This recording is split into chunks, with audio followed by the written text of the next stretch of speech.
প্রিয় দর্শক আসসালামু আলাইকুম। Welcome back to my channel delicious cooking by Tahira. আজকের পর্বে আপনাদেরকে শুধুমাত্র 1 কাপ ময়দা দিয়ে মাত্র 5 মিনিটেই অসম্ভব মজাদার একটি পিঠা রেসিপি তৈরি করে দেখাবো।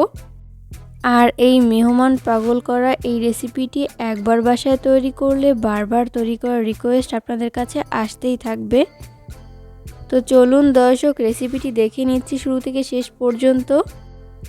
এই রেসিপি তৈরি করার জন্য প্রথমে ছোট একটা মিক্সিং বোল নিয়েছি। এরপরে বোলের মধ্যে ব্যবহার করব রুম টেম্পারেচারে থাকা একটা ডিম যদি ফ্রিজে থাকে সেক্ষেত্রে রুমের স্বাভাবিক তাপমাত্রা এনে তারপর ব্যবহার করতে হবে।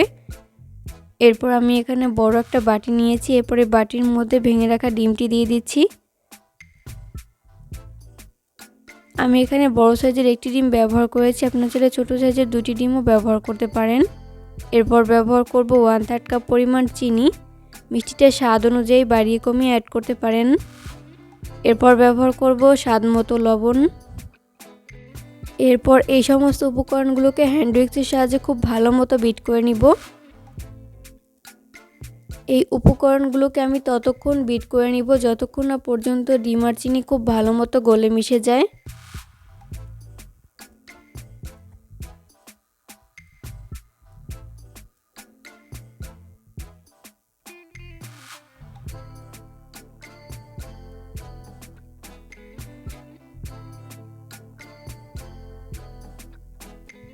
বিট করতে করতে একটা পর্যায়ে দেখা যাবে যে ডিম আর চিনি খুব ভালো মতো গলে মিশে গেছে। তো এই পর্যায়ে আমি এর মধ্যে ব্যবহার করব 1/3 কাপ পরিমাণ সয়াবিন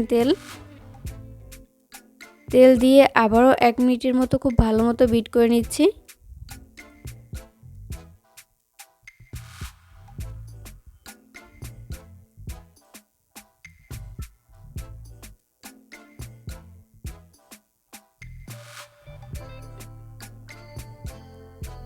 তো এই পর্যায়ে বিট করে নেওয়া হয়েছে। এরপর আমি এর মধ্যে ব্যবহার করব মেজারমেন্ট কাপের 1 কাপ পরিমাণ ময়দা। চাইলে আপনারা এখানে ময়দার পরিবর্তে আটাও ব্যবহার করতে পারেন।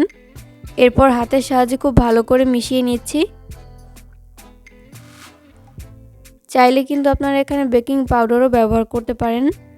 তো আমি বেকিং পাউডারটা স্কিপ করেছি। বেকিং পাউডারটা দিলে এই নাস্তার শেপগুলো ফুলে ডাবল হয়ে যাবে, এটাই পার্থক্য, আর না দিলে হবে না।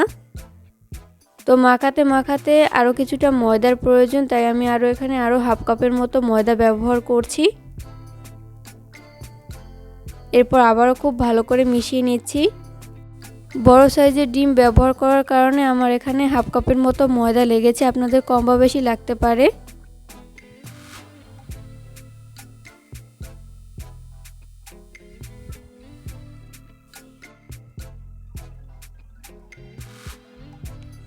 তো মাখাতে মাখাতে এরকম পারফেক্ট একটা ডো কিন্তু তৈরি করে নেওয়া হয়েছে। আর এই ডোটি তৈরি করতে আমার এখানে 1.5 কাপের মতো ময়দা লেগেছে, আপনাদের কম বা বেশি লাগতে পারে।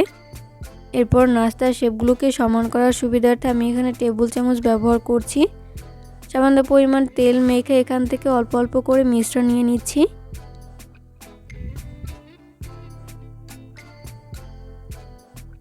তো সেমভাবে সবগুলোকে এইভাবে তৈরি করে নিয়েছি। এরপর হাতে সামান্য পরিমাণ সয়াবিন তেল মেখে এখান থেকে একটা নাস্তার শেপ নিয়ে নিচ্ছি। প্রথমে আমি এভাবে গোলাকার শেপ দিয়ে নিচ্ছি। এরপর 2 হাতে তালুর সাহায্যে এইভাবে বলের মতো তৈরি করে নিচ্ছি। এরপর 2 হাতের তালুর সাহায্যে চেপে এইভাবে একটা নাস্তা শেপ তৈরি করে নিচ্ছি। আমি এই নাস্তা শেপগুলোকে গোল শেপে তৈরি করে নিয়েছি, আপনারা চাইলে অন্য কোনো শেপেও তৈরি করে নিতে পারেন। এরপর এগুলোকে ভেজে নেওয়ার জন্য চুলায় একটা ফ্রাই প্যান বসিয়ে দিয়েছি। এরপর পর্যাপ্ত পরিমাণ সয়াবিন তেল দিয়ে দিয়েছি। তেল যখন ভালো মতো গরম হবে ওই পর্যায়ে আমি এর মধ্যে একটি একটি করে নাস্তা শেপ দিয়ে দিচ্ছি।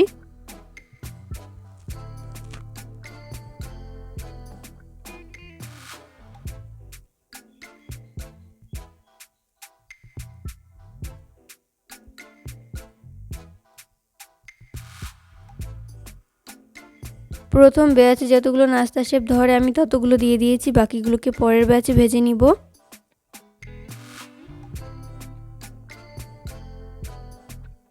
1 মিনিট পরে আমি নাস্তার শেপগুলোকে উল্টে দিব।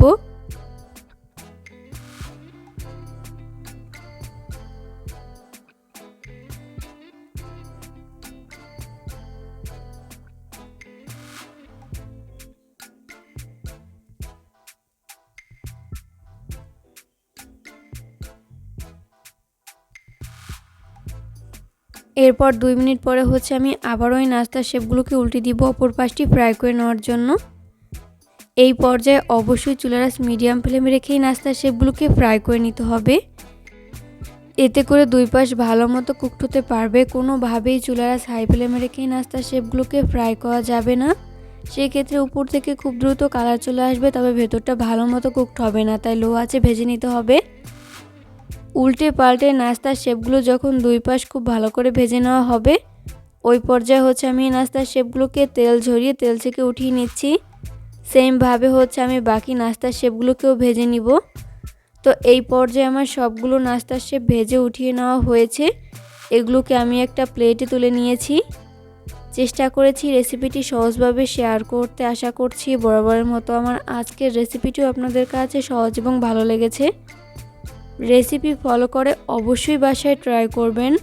দেখবেন পরিবারের ছোট থেকে বড় সবাই অনেক বেশি পছন্দ করবে আর অনেক মজা করে খাবে। বাড়িতে যদি হঠাৎ মেহমান চলে আসে তাহলে ঝটপট ডিম আর ময়দা দিয়ে এই রেসিপিটি তৈরি করে কিন্তু তাক লাগিয়ে দিতে পারেন। তুলোর মতো নরম তুলতুলে এই রেসিপিটি খেয়ে সবাই আপনার প্রশংসা করবে। এতটাই মজার হয়েছে এই পিঠার রেসিপিটি। তো আমি একটা পিঠা আপনাদেরকে ভেঙে শেয়ার করছি যে এটা কতটা সফট আর নরম তুলতুলে হয়েছে। আপনারা দেখে নিশ্চয়ই বুঝতে পেরেছেন যে এটা কতটা পারফেক্ট হয়েছে। পরবর্তী ভিডিও দেখার আমন্ত্রণ জানিয়ে আজকের মতো এখানেই বিদায় নিচ্ছি।